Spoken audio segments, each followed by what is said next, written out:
White privilege. If you're going to talk about white racism, you got to talk about white privilege. The reason why, no matter how many civil rights bills we get, our situation don't get better is because we always fighting white racism, but we don't do nothing about controlling the privileges that white people got.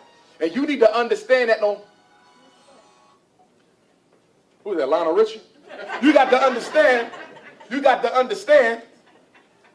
that even the brokest white person got more power than you do. You don't believe me? Y'all remember Henry Louis Gates? Yes, sir. Remember he climbed into his own house?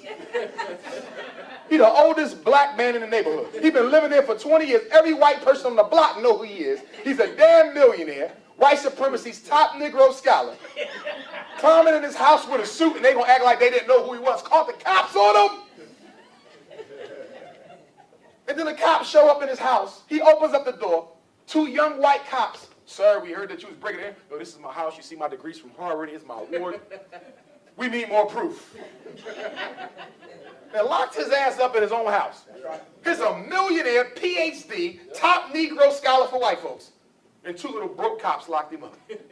So don't tell me it's about class. It's about power and racism. That's right, sir.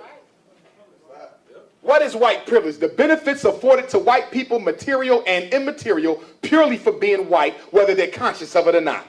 The white person don't have to know they benefit from being white. It's difficult for them to see it because they've always benefited.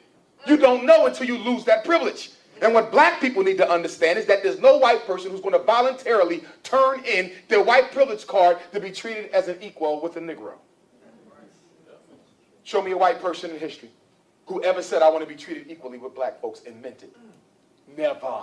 Even in the anti-slavery movement. William Lloyd Garrison, who started the anti-slavery movement, who worked with my ancestor. What happened when slavery ended in 1865?